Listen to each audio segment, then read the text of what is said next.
Salut à tous, ravi de vous retrouver aujourd'hui puisqu'on va parler du nouveau drone de DJI, le Mavic Air 2S, qui est la version améliorée du Mavic Air 2 qui est sorti il y a maintenant un tout petit peu moins d'un an. Et honnêtement, c'est la version qu'on aurait aimé que DJI nous donne tout de suite, puisqu'à mon avis, ils savaient le faire. Mais bon, on va pas rentrer tout de suite dans la polémique. Je vous cache pas que ça n'a pas été simple de le tester celui-ci, avec la situation actuelle, c'est pas évident de pouvoir voler. Mais comme d'habitude, je l'ai quand même utilisé dans énormément de scénarios différents pour vous donner un vrai avis dessus. Ça fait 2 mois que je vole avec. C'est une vraie belle amélioration du Mavic Air 2 qui, je vous l'avais dit dans mon test à l'époque, avait certains défauts. Mais là, sur cette nouvelle version, on a notamment un nouveau capteur d'1 pouce qui va faire une vraie différence. Sur certains points, je vais même trouver qu'il est meilleur qu'un Mavic 2 Pro, donc le meilleur drone qui existe actuellement. Je vais vous expliquer tout ça en détail, mais avant, quelques images faites avec ce nouveau Mavic Air 2S.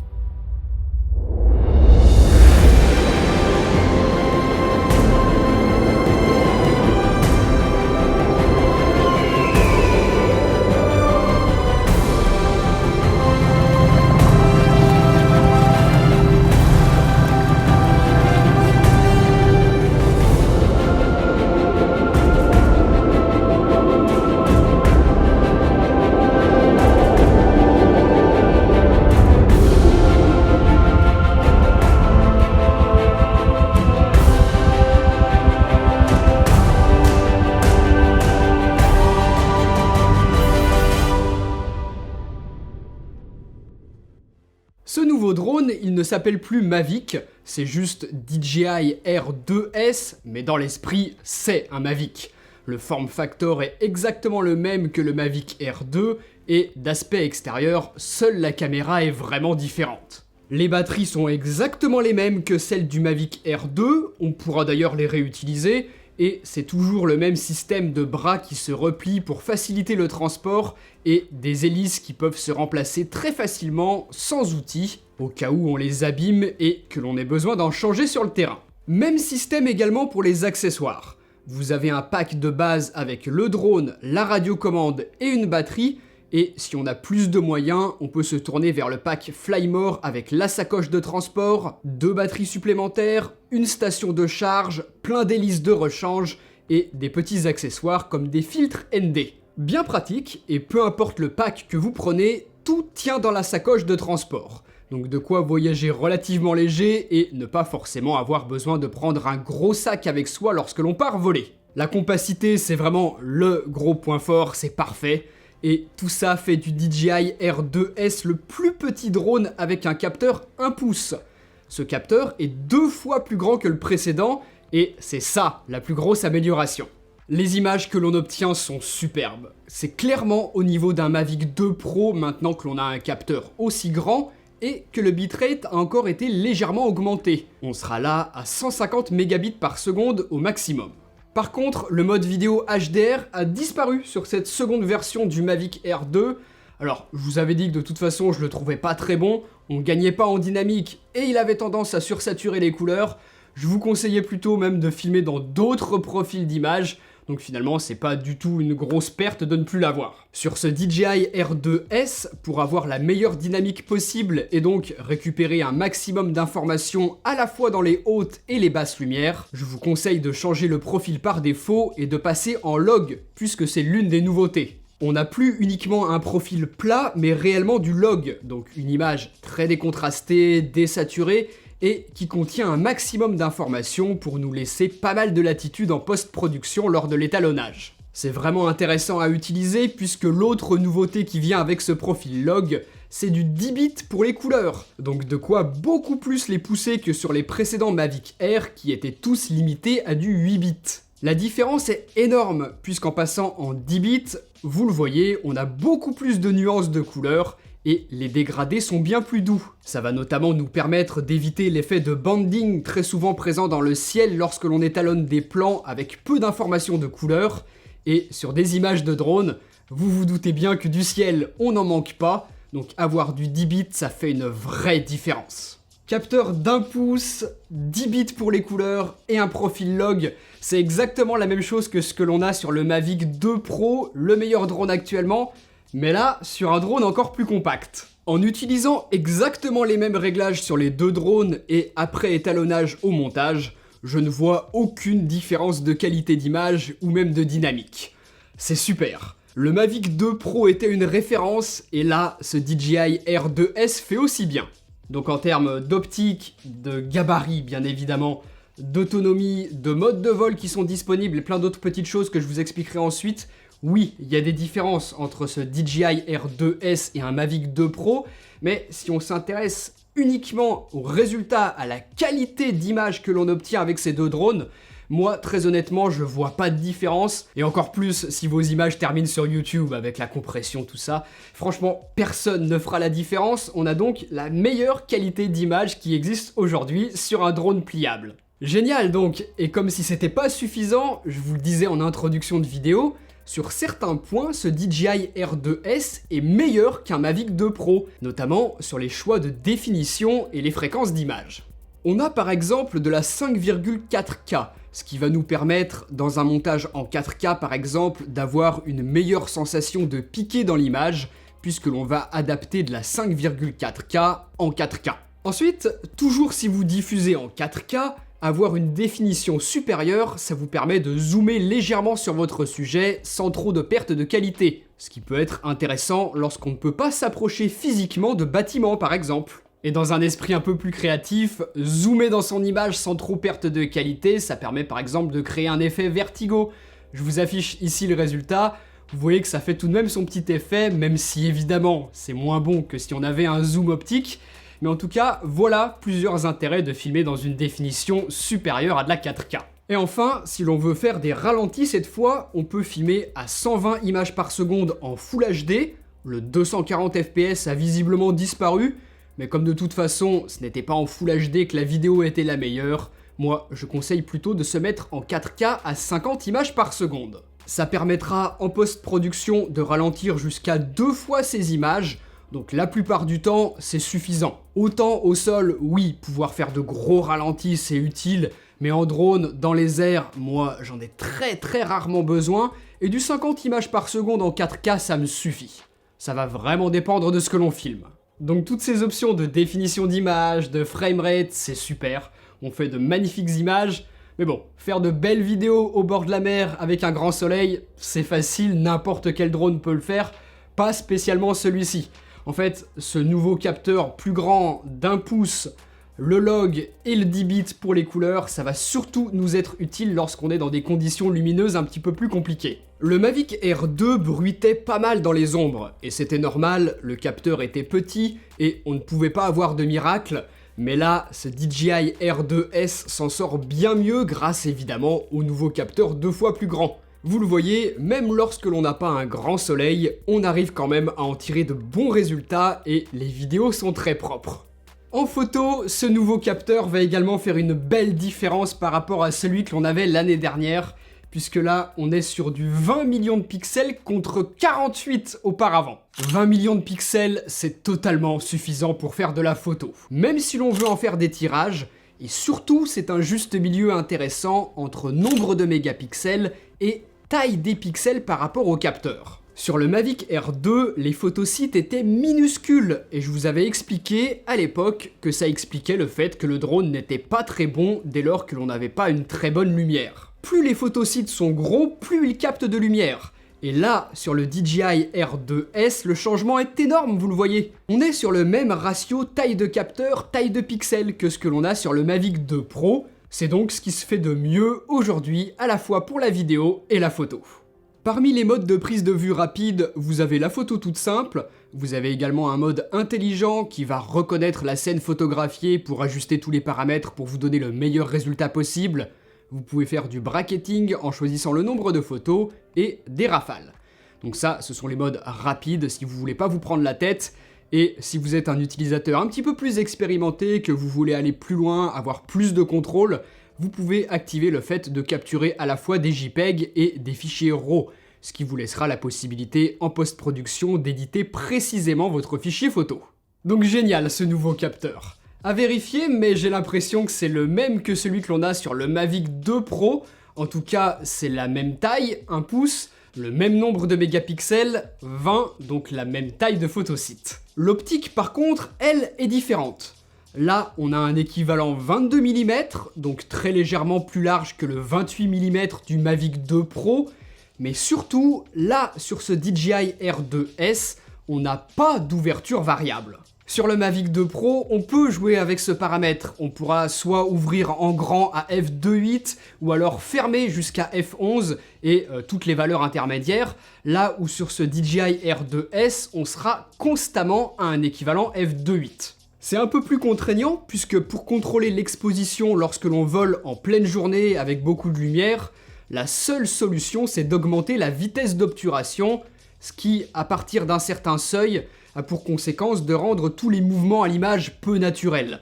C'est vraiment quelque chose à éviter en vidéo. Pour réduire la quantité de lumière qui atteint le capteur et éviter de toucher à ce paramètre, les filtres ND que l'on peut fixer devant l'objectif deviennent donc indispensables, mais voilà, une ouverture fixe à un équivalent f2.8, ça reste une contrainte. Sur le Mavic 2 Pro, l'ouverture variable nous permet de contrôler notre exposition dans les airs, et ça sans toucher à notre vitesse d'obturation que l'on peut garder basse, et ainsi conserver des flous de mouvement qui sont naturels.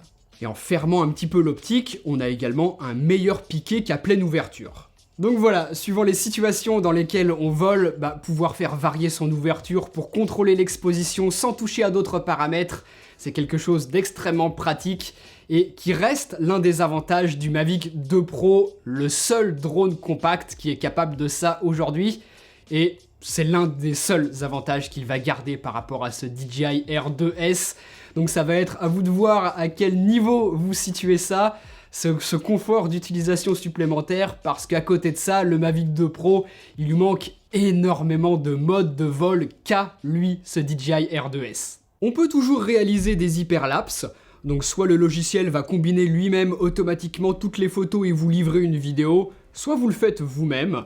On a également les modes de réalisation automatique de prise de vue un petit peu original.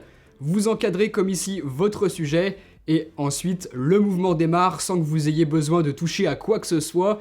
Et ce sont toujours des modes qui sont sympas à utiliser lorsqu'on est un petit peu débutant, qu'on ne maîtrise pas forcément ces mouvements qui peuvent être assez complexes à réaliser soi-même.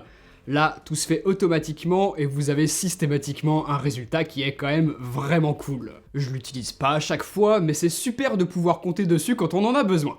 La nouveauté, c'est ce que DJI a appelé les Master Shots. Donc le principe reste le même que les mouvements automatiques, vous encadrez le sujet et ensuite le drone va effectuer automatiquement des mouvements, mais il va en combiner plusieurs en même temps, sous différents angles de vue, différentes vitesses, pour au final vous donner un petit montage vidéo tout fait de plusieurs moments qui sont plutôt intéressants à partager rapidement sur les réseaux sociaux si vous voulez. Quand je l'ai testé, je trouvais que la qualité n'était pas incroyable, mais c'était parce que ça ne fonctionnait pas en 4K. Depuis, une mise à jour est sortie et la qualité est meilleure, donc pourquoi pas l'utiliser si vous voulez un résultat rapide.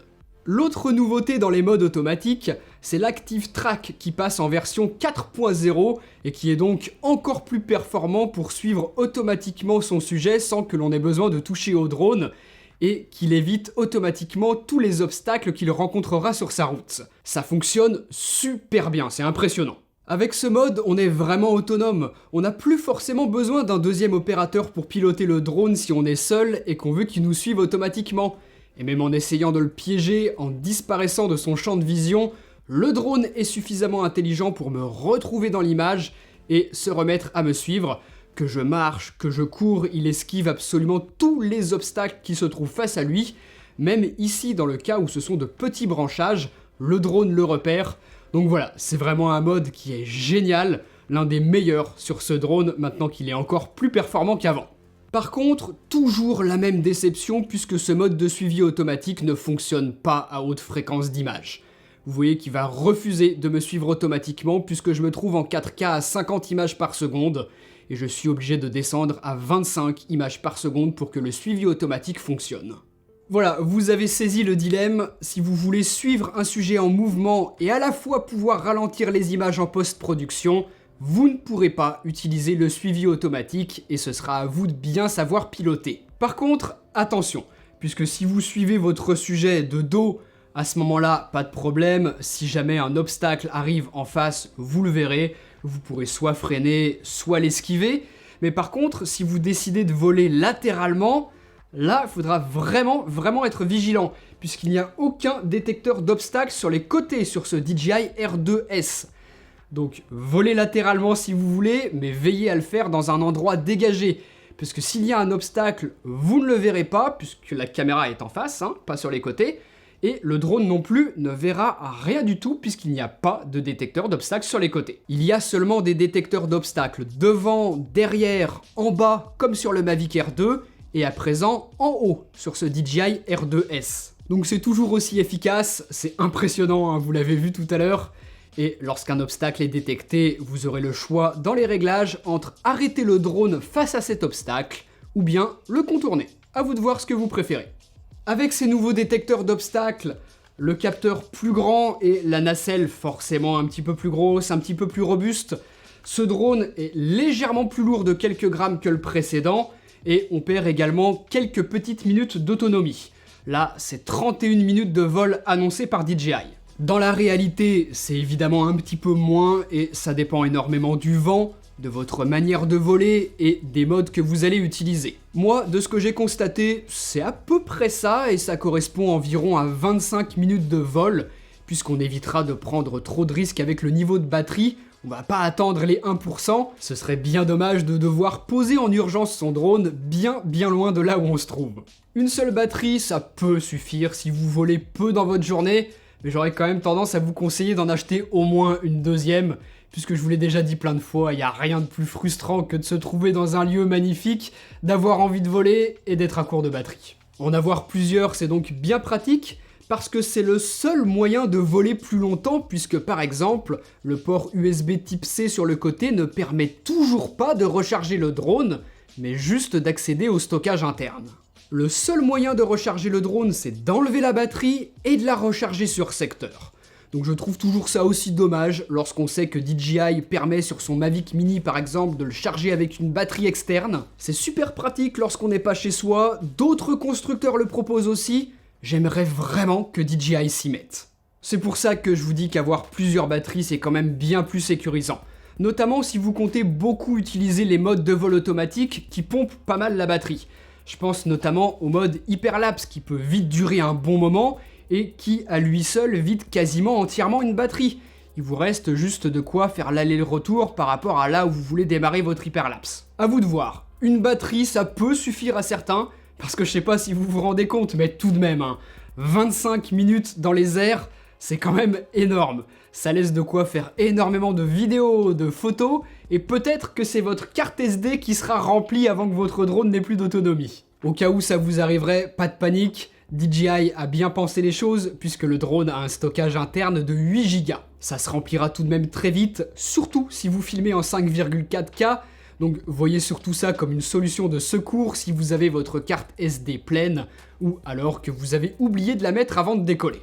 L'autonomie en vol, évidemment, ne sera pas la même si vous êtes en mode sport qui libère toute la puissance des moteurs, ou si alors vous volez en mode normal, mais dans tous les cas, il y a de quoi passer beaucoup de temps dans les airs. L'autonomie de la radiocommande, elle, tient toujours aussi bien.